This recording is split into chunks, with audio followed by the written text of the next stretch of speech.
better. We are going to be working together to ensure that as part of our institutional housing, not just the police, but also our military and the prisons, including the NYS, will benefit from this whole housing agenda that we are rolling out. I am very happy that we've begun to see the first houses completed. I've said 582 are already completed. Another 1,000 are different stages of construction, and we are completing the procurement of contractors for an additional 17,000 units, so that our policemen and women living in different parts of the country and working hard to protect and secure our nation live in conditions that are that help them to discharge that responsibility. Also, the aspect of technology. We have agreed that we need a modern police service, and the aspect of technology, making sure that we digitize, including the famous OB. It must be digitized so that entries into the OB cannot be compromised by anybody. And we can have a clear follow-up on how this is going to go forward. So we will work together. I am confident with the leadership that we have at Vigilance House. I am very confident with the leadership we have at the Office of the President to make sure that we work together in this endeavor. And I commend the National Service for placing technology at the core of the strategic plan that we are launching today. In today's rapidly evolving digital landscape, many offenses and security threats are enabled by digital technology, and the ability to detect, disrupt, deter, and investigate these threats depend on our capacity to operate effectively in a high technology environment. By integrating ICT into surveillance, investigations, and crime deterrence, and utilizing technologies such as drones for border security, enhancing the Directorate of Criminal Investigations cybersecurity capabilities, and bolstering the IC3 under the Inspector General's office, we are taking decisions and actions to ensure that the NPS stay ahead of emerging threats. It is equally important to uphold the highest standards of professionalism and accountability. I am therefore pleased that this strategic plan identifies the strengthening of oversight mechanisms, such as the Internal Police Affairs Unit, and collaboration with agencies like the Independent Policing Oversight Authority, the Ethics and Anti-Corruption Commission, the Office of the Director of Public Prosecutions, and the Commission for Administrative Justice as viable mechanisms for combating corruption, upholding human rights, and maintaining public trust. Additionally, this strategy leverages on our commitment to the operationalization and the financial autonomy of NPS as critical enablers of effective policing. With the operational budget now directly managed by the Inspector General, the National Police Service has the financial independence necessary to utilize resources efficiently, enhance service delivery, and maintain operational flexibility to deal with emerging challenges in different parts of the country. It is important to note that the launch of this strategic plan is not an end in itself. Instead, it marks the beginning of concerted efforts that must be undertaken consistently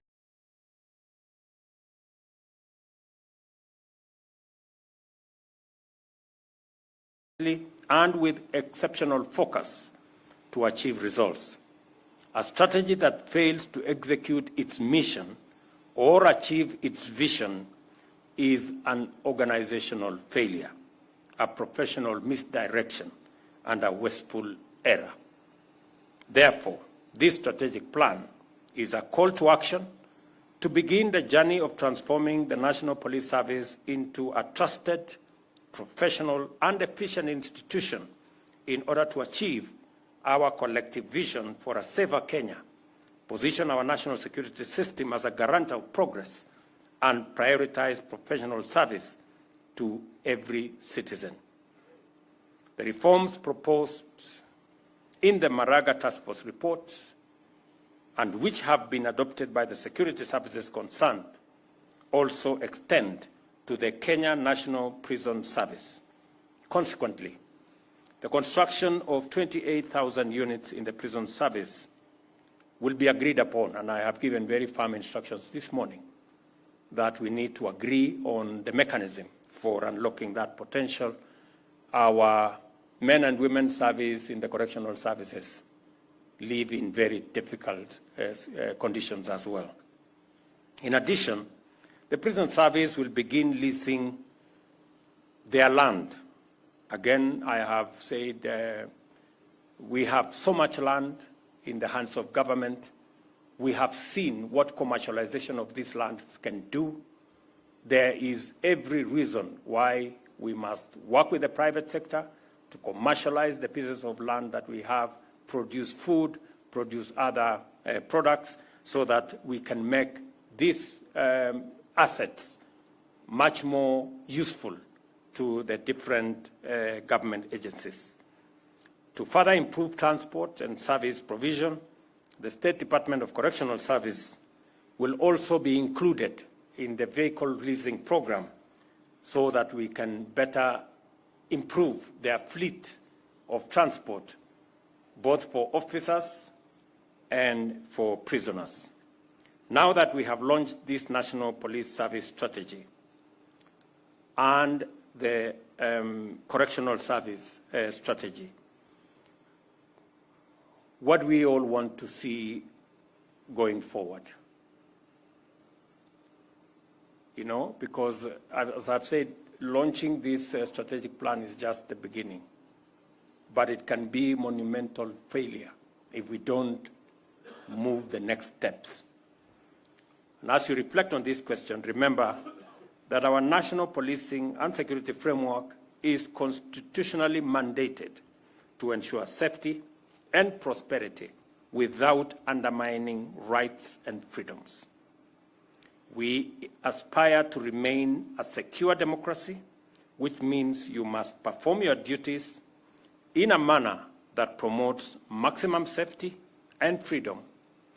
Kenyans should experience a shift in policing from practices characterized by extrajudicial illegality, impunity, and excesses to an approach defined by adherence to due process and the rule of law, fostering excellent relations with communities and inspiring trust among citizens. I understand very well the balance that we have to make, and we must operate within the parameters set out in the Constitution. We must protect the lives, property, liberties of citizens and our democracy. That is an imperative, and it is a constitutional requirement of our security agencies. On the other hand, we must also, as citizens, respect, support, and work with our security agencies as they discharge that responsibility. It cannot be the case that while our security men and women are doing their utmost, they are being attacked, they are being vilified, they have no support.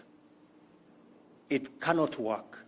We have to strike a balance as the police and other security agencies discharge their responsibility, citizens on their part. We must live in accordance with the rule of law. We must respect the police. We must work with the police, support the police, so that they can protect our assets, they can protect life, and they can protect our stability. There must be a balance. On the subject of femicide, I must commend the police that they have arrested every person that has been profiled who has engaged in femicide, and they have been charged. But as parents, me being one of them, as citizens, the religious community, we must step up, because there is a moral issue around what is going on in that space. And parents need to do more. The religious community needs to do more, as the police do their part. It is not a matter that we can say we leave it to the police. Yes, the police will arrest, the police will deal with many of those people who will have committed crimes. But as parents, as people who morally should guide the young people in our nation, we should also step up so that we can deal with that challenge from a broader and all society approach. As a government, we are resolute in supporting the implementation of this plan, both plans actually, and together let us forge a future where the rule of law prevails, public safety is guaranteed, and Kenya's prosperity is built on a foundation of trust and security. So, IG Kanja and your team, I have said that I have confidence in the leadership of the NPS as it is. They have done the best that they could, and they have the support of the government of Kenya. And they have my personal support. I understand very well that our men in uniform security agencies operate in very difficult circumstances.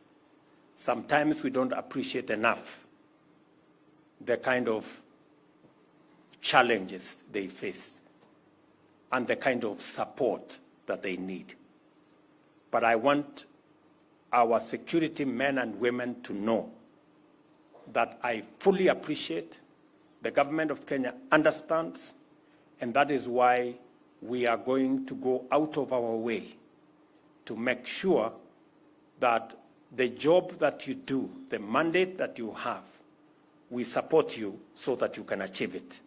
Because if you succeed, then our security is guaranteed, the security of our properties is guaranteed, the stability of our nation is guaranteed, and the progress of Kenya is assured. So you have no choice but to succeed, and we will help you to do so. Whether it is making sure that we have the requisite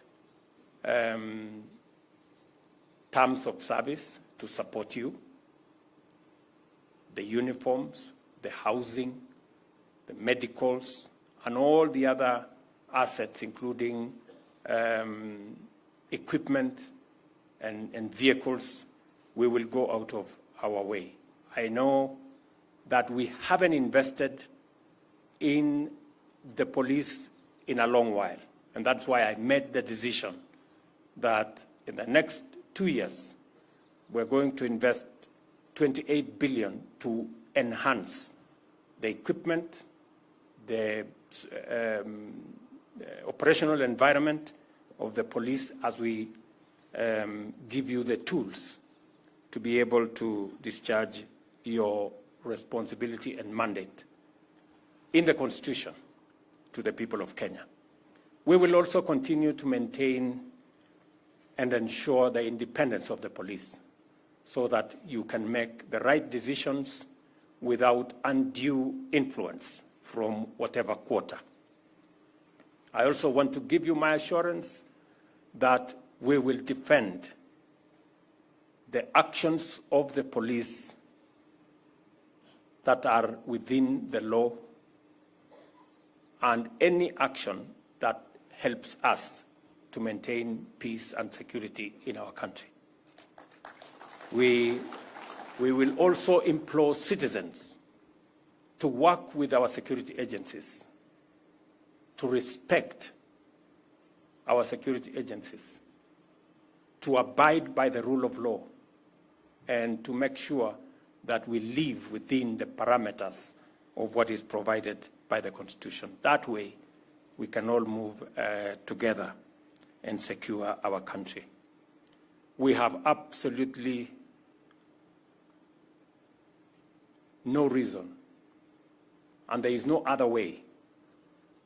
This country must be secured. All other things, all other engagements, any other progress cannot happen unless we have peace, we have security, we have stability. It is the bedrock upon which we can build any meaningful progress going into the future. And you, as men in uniform and women in uniform, you are the people charged with that responsibility to make sure that we have peace, that we are secure, and that our country is stable. I know it is an onerous responsibility, but I promise you we will support you because you must achieve it. We cannot make progress in any other field unless our stability is guaranteed, unless our security is guaranteed. It is as serious as that, and therefore we are going to invest in the security of Kenya by investing in the police service and all the other security agencies that support our security, our stability, and ensures our progress. The two strategic plans of NPS and our prison service are now officially launched. Asante sana. Thank you, Your Excellency, and we would like now to symbolically just have pressing of the buzzer for us to have those two strategic plans launched. I'll request that we kindly take our seats and allow me, Your Excellency, to invite the following to flank you. Let's have the PSS present in the House. Let's have the IG of Police, the SA National Police Service, Commissioner General of Prisons, and Balozi Neil Wigan, who is going to represent the development partners who have supported this process. Just to flank His Excellency, at which, when at the pressing of the buzzer, we'll have the official launch of the two strategic plans. So with them standing there, I'm just waiting for them to be in place, then we shall count down, Your Excellency, in 3, 2, 1. And the strategic plan is right here as we see it launched.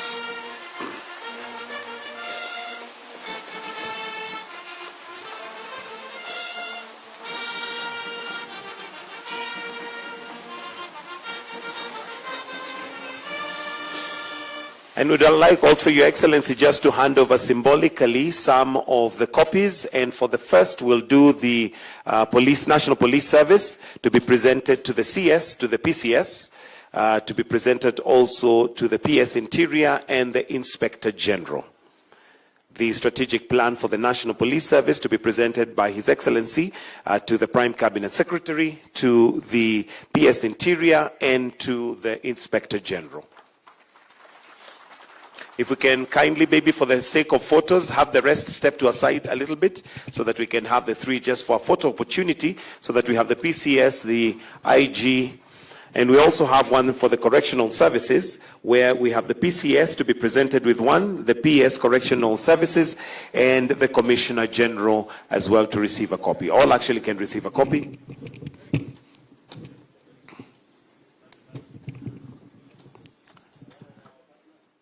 And also one for the development partners. one to be presented to His Excellency Neil Wigan to receive on behalf of the development partners. Thank you, Excellency. With that, we'll request that the rest of us may exit stage. Or for a photo, for a quick photo. Let's have a photo.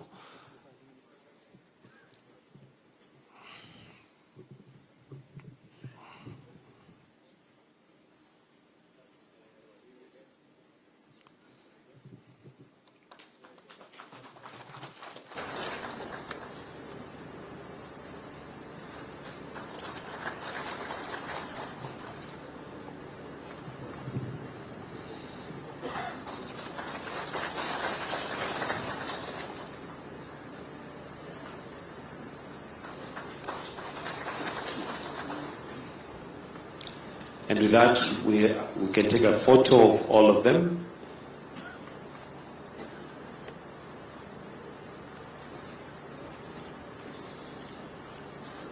All right. And with that, okay, we still have one missing.